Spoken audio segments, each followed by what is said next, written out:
அஸ்ட்ரோசைன் channel வாயிலாக உலகெங்கும் வாழ்ந்து கொண்டிருக்கும் சகோதர சகோதரிகளுக்கு அன்பார்ந்த வணக்கங்கள் மற்றும் வாழ்த்துக்கள்.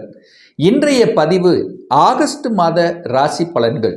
முதலில் இந்த ஆகஸ்ட் மாதத்தினுடைய கிரக நிலைகளை பார்க்கலாம். அதன்படி பார்க்கும் பொழுது மிதுனமனையில் குரு பகவான் வீட்டிருக்க, சுக்கிர பகவான் மிதுனமனையில் இருக்கக்கூடிய சுக்கிர பகவான் இந்த ஆகஸ்ட் மாதம் கரெக்டாக 21/8/2025 அன்று கடகமனைக்கு பெயர்ச்சியாகிறார். புதன் பகவான் வக்ரமாக கடகமனையில் வீட்டிருக்கார் அல்லவா. எப்போ புதன் வக்ர நிவர்த்தி அடைகிறது அப்படின்னா ஆகஸ்ட் மாதம் 11ஆம் தேதி. அதே போல புதன் பகவானுடைய பெயர்ச்சியானது, அதாவது கடகத்திலிருந்து சிம்ம மனைக்கு பெயர்ச்சியாகிறது 30/8/2025. சூரிய பகவான் இந்த கடகத்திலிருந்து சிம்மத்துக்கு பயிற்சியாகிறார் ஆகஸ்ட் மாதம் 17ஆம் தேதி. செவ்வாய் பகவான் கன்னிமனையில் வீட்டிருக்க, கேது பகவான் சிம்மத்தில் இருக்க, ராகு பகவான் கும்பமனையில் வீட்டிருக்க, சனி பகவான் வக்ரம் பெற்று மீனமனையில் அமர்ந்திருக்கார். ஸோ இதுதான் இந்த ஆகஸ்ட் மாதத்தினுடைய கிரகமைப்பு.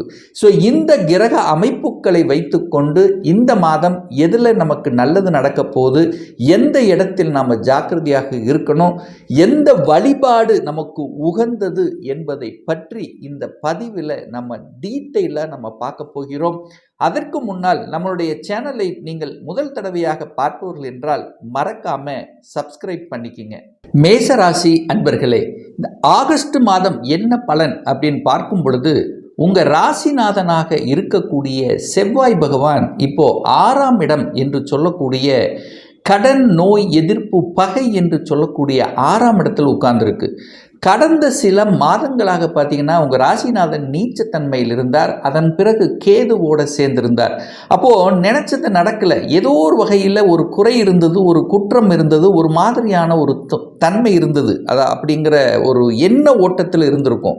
ஆனால் இப்போது 6ஆம் இடத்தில் இருக்கக்கூடிய செவ்வாய் பகவான் தன்னுடைய ராசியை பார்க்குது. அப்போது நீங்கள் நினைக்கிற ஒரு விஷயம் கண்டிப்பாக நடந்தே தீரும். அதில் எந்த மாற்று கருத்தும் இல்லை.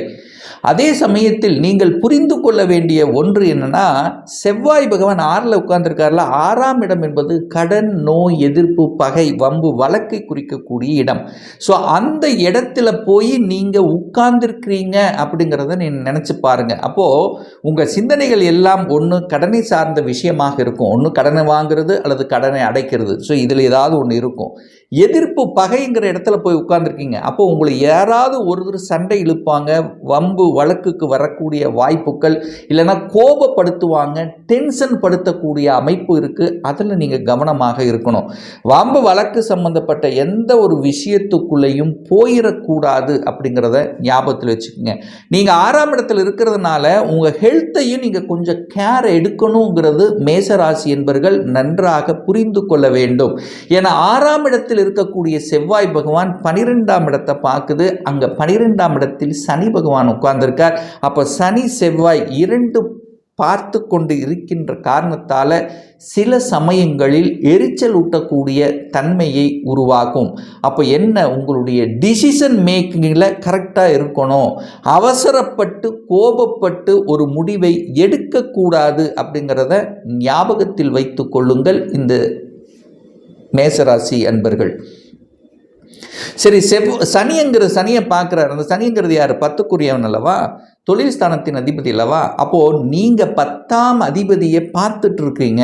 அப்போ தொழிலுக்காக ஒரு முயற்சி எடுத்துக்கொண்டிருப்பவர்கள் அல்லது வேலைக்காக ஒரு முயற்சி எடுத்துக்கொண்டிருப்பவர்கள், ஏற்கனவே வேலை விட்டேன் சார், இப்போ நான் வேலை தேடிட்டு இருக்கிறேன், இந்த மாதம் கிடைக்குமா அப்படின்னு கேட்டிங்கன்னா நிச்சயமாக கிடைக்கும். ஏன்னா நீங்கள் 10ஆம் அதிபதியை பார்க்குறீங்க.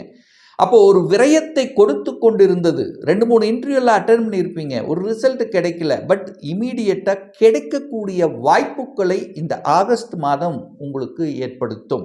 அதில் எந்த மாற்று கருத்து இல்லை. வேலையை கொடுக்கும். ஏற்கனவே வேலையில் இருக்கிறவங்க கொஞ்சம் ப்ரெஷர் ஆகக்கூடாது, டென்ஷன் ஆகக்கூடாது, கோபப்படக்கூடாது. ஏன்னா கோபத்தை வரக்கூடிய சில விஷயங்களை தூண்டக்கூடிய அமைப்பு இருக்கின்ற காரணத்தால் கொஞ்சம் வளைவு நெளிவு சுழிவாக இடத்துக்கு தகுந்த மாதிரி செயல்பட வேண்டும். ஏன்னா நீங்கள் புதனுடைய வீட்டில் உட்கார்ந்துருக்கீங்க. அப்போ புதனுங்கிறது புத்திசாலி. அப்போ புத்திசாலித்தனமாக செயல்பட்டாலே இந்த மாதம் வேலை, தொழில், வியாபாரத்தில் எந்த ஒரு கஷ்டமும் உங்களுக்கு கொடுக்காது. அப்போ புத்திசாலித்தனமாக செயல்பட்டால் உங்களுக்கு லாபம் கொடுக்கும் அப்படின்னு தான் அர்த்தம். ஏன்னா சனிங்கிறது லாபாதிபதியும் அவரே. அப்போ விரயஸ்தானத்தில் இருக்கிறதுனால டிராவல் பண்ணக்கூடிய அமைப்புகளையும் ஒரு சில மேசராசி என்பர்களுக்கு ஏற்படுத்தும். அதாவது வெளிநாடு, வெளி மாநிலம், அந்நிய தேசம், இதை மாதிரி தொழில் சார்ந்த விஷயங்கள், வேலை சார்ந்த விஷயத்தில் ஒரு நகரக்கூடிய தன்மையை, ஒரு டிராவல் அப்படிங்கிற தன்மையை நிச்சயமாக உருவாக்கும். சார் தனம் பொருளாதாரம் சார்ந்த விஷயங்கள் எப்படி இருக்கு சார் அப்படின்னு நீங்கள் கேட்டிங்கன்னா, 2ஆம் இடத்தை நம்ம பார்க்கணும். இந்த 2ஆம் அதிபதியாக இருக்கக்கூடியவர் யாருன்னா சுக்கிர பகவான். அவர் முயற்சி ஸ்தானத்தில் குருவோடு சேர்ந்திருக்கார். அப்போ சுக்கிரனும் குருவும் இணைந்து முயற்சி ஸ்தானத்தில் இருக்கும்போது உங்கள் முயற்சியால் பணம் வரும் அப்படிங்கிறது தான் அமைப்பு. அப்போ 2 பொருளாதார கிரகங்கள் இணைவு பெற்று அங்கே உட்கார்ந்துருக்கு. அப்போ பணத்துக்கு உங்களுக்கு பிரச்சனை என்பது நிச்சயமாக இல்லை. சுக்கிர பகவான் 3ஆம் இடத்திலிருந்து 4ஆம் இடத்துக்கு பயிற்சியாகிறார். எப்போ அப்படின்னா 21/8. அப்போ 4ஆம் இடத்தில் வந்து அமரக்கூடிய சுக்கிர பகவான் திக்பலத்தோட வலிமை பெறுகிறது.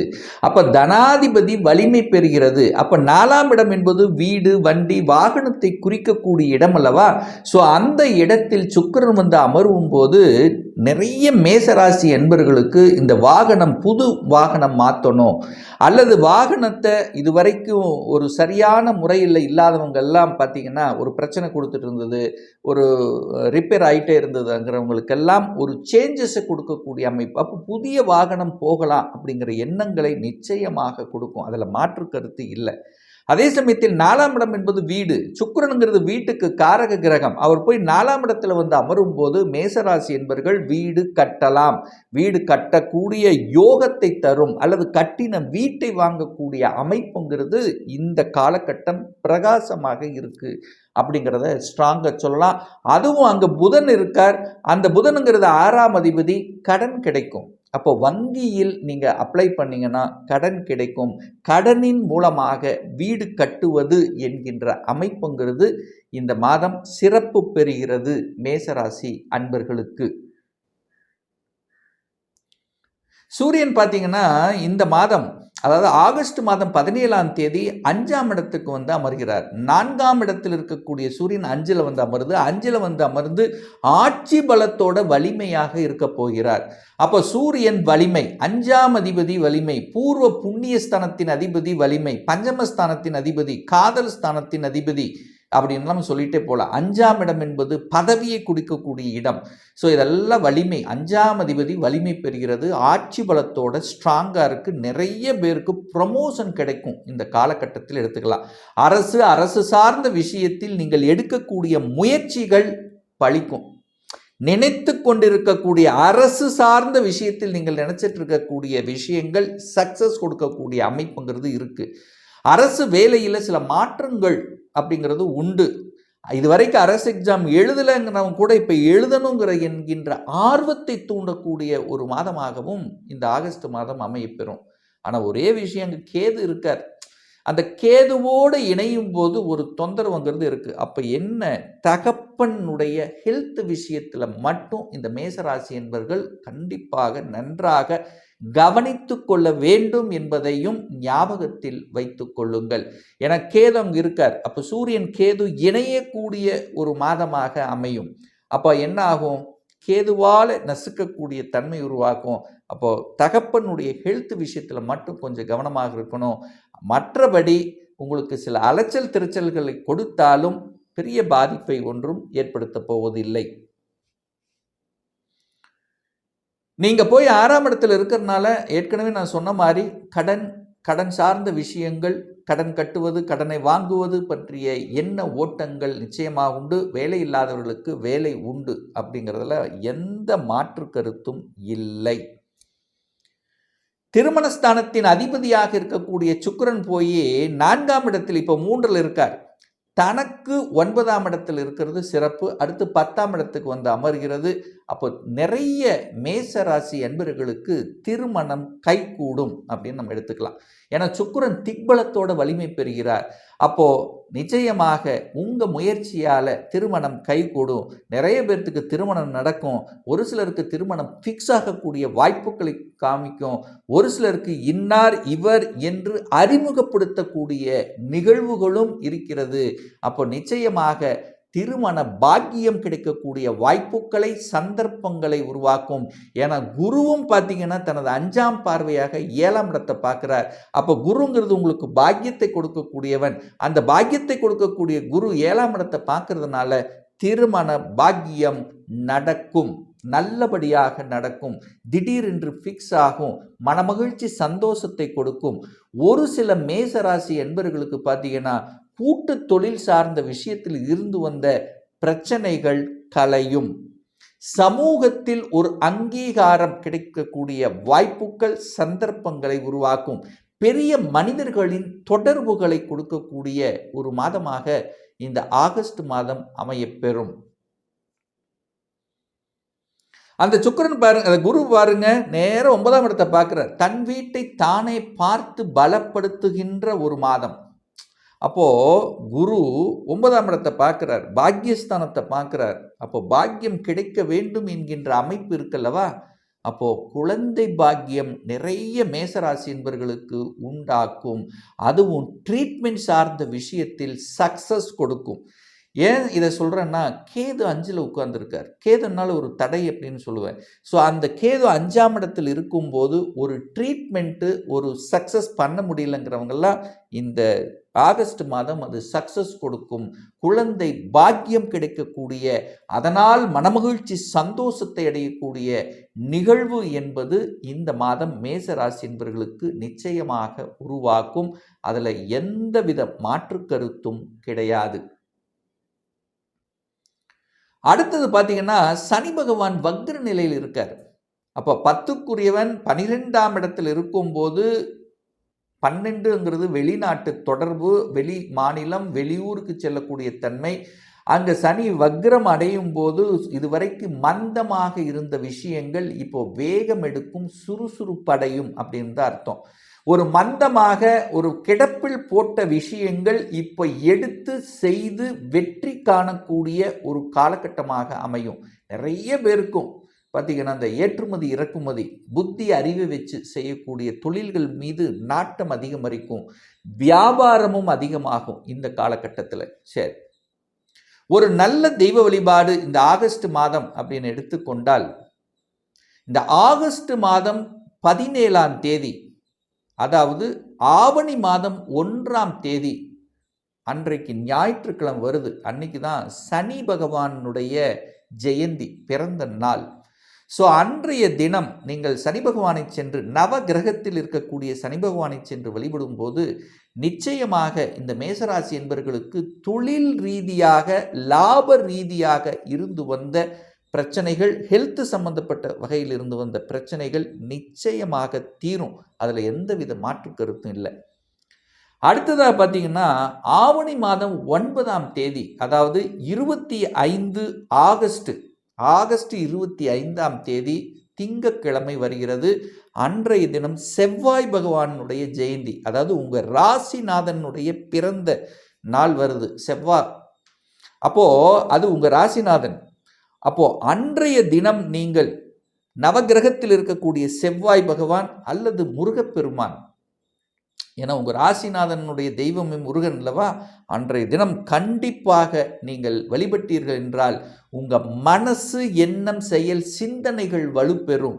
அதே சமயத்தில் செவ்வாய்ங்கிறது 8க்குரியவன் அல்லவா, அட்டமாதிபதி. இந்த வலி வேதனை கொடுத்து கொண்டிருந்த, உங்களுக்கு இடைஞ்சல் கொடுத்து கொண்டிருந்த சில விஷயங்கள் கண்டிப்பாக விலகும் என்பதில் எந்த மாற்று கருத்தும் இல்லை. குடும்பமும் நன்றாக இருக்க போகுது அப்படின்னு சொல்லலாம். ஸோ இது ஒரு அற்புதமான வாய்ப்பு. அன்றைய நாளில் அந்த செவ்வாய்க்கிழமை பிறந்த, அந்த செவ்வாய் பகவான் பிறந்த ஜெயந்தி நாள் 25/8/2025 அன்று முருகப்பெருமானை சென்று நிச்சயமாக வழிபட்டால் உங்களுக்கு அனைத்து விதத்திலும் மேன்மை தருங்கிறதுல எந்தவித மாற்று கருத்தும் கிடையாது. இப்போ நான் சொன்னது கோச்சார ரீதியாக இந்த ஆகஸ்ட் மாதத்துக்குரிய ஒரு பொதுவான பலன்கள். ஒரு ராசியில் பார்த்தீங்கன்னா கோடிக்கணக்கான பேர் இருப்பீங்க. எல்லாத்துக்கும் ஒரே பலன்னா நிச்சயமாக இல்லை. ஒவ்வொருத்தரும் டிஃப்ரெண்ட். ஒவ்வொருத்தருடைய ஜாதக அமைப்புகள் தசா புத்தியும் வேறுபடும். அதற்கு தகுந்த மாதிரி பலன்களும் வேறுபடும். இந்த கோச்சார பலனை கண்டினியூஸாக ஒரு 3 மாதத்துக்கு பாருங்கள். சரியாக பொருந்தி வரல அப்படின்னு வச்சுக்கோங்களேன், உங்களுடைய தசாநாதன் புத்திநாதன் பாவகிரகங்களின் தொடர்பு அல்லது 6, 8, 12 அதிபதிகளுடைய தொடர்பில் நிச்சயமாக இருக்கும். ஒரு துல்லிய பலன் வேணும். 2025 சொந்த தொழில் செய்வதற்கு விருப்பப்படுகிற அதற்கான கொடுப்பினை இருக்கிறதா இல்லையா? திருமணம் தடைப்பட்டு கொண்டே இருக்கிறது. எப்போதான் நமக்கு திருமணம் நடக்கும்? எந்த கோர்ஸ் எடுத்து படித்தா என்னுடைய ஃப்யூச்சர் நன்றாக இருக்கும்? எப்போ எனக்கு இடமாற்றம், எப்போ எனக்கு ப்ரமோஷன், எப்போ குழந்தை பாக்கியம் கிடைக்கும்? இது போன்ற கேள்விகளுக்கு துல்லியமான பதிலை நம்மால் கூற முடியும். ஒரு பர்சனல் கன்சல்டேஷன் எடுத்துக்கணும், ஒரு சுய ஜாதகம் பார்க்கணும் என்று விருப்பமுடைய அன்பர்கள் டிஸ்பிளே தெரியக்கூடிய நம்பருக்கு வாட்ஸ்அப் மூலியமாகவோ ஃபோன் கால் மூலியமாகவோ தொடர்பு கொண்டு நேரடியாகவோ அல்லது ஆன்லைன் மூலமாகவோ அப்பாயின்மெண்ட் எடுத்துக்கலாம். நம்முடைய அலுவலகம் கோயம்புத்தூரில் அமைந்துள்ளது. அதாவது கோயம்புத்தூரிலிருந்து மேட்டுப்பாளையம் செல்லும் வழியில் வெள்ளக்கிணறு பிரிவு அருகில் அன்னபூர்ணா ஹோட்டலுக்கு பக்கத்தில் அமைந்திருக்கு. பிரியர் அப்பாயின்மெண்ட் வாங்கிட்டு நேரடியாக கன்சல்டேஷன் எடுத்துக்கலாம். நிச்சயமாக இந்த பதிவு ஏதாவது ஒரு ரூபத்தில் யூஸ்ஃபுல்லாக இருக்குங்கிறதுல எந்தவித மாற்று கருத்தும் கிடையாது. இந்த ராசி நட்சத்திர நேயர்கள் அனைவரும் வாழ்க வளர்க வளம் பெறுக என்று எனது வாழ்த்தினை தெரிவித்துக் கொண்டு விடைபெறுகிறேன். நன்றி, வணக்கம், வாழ்த்துக்கள்.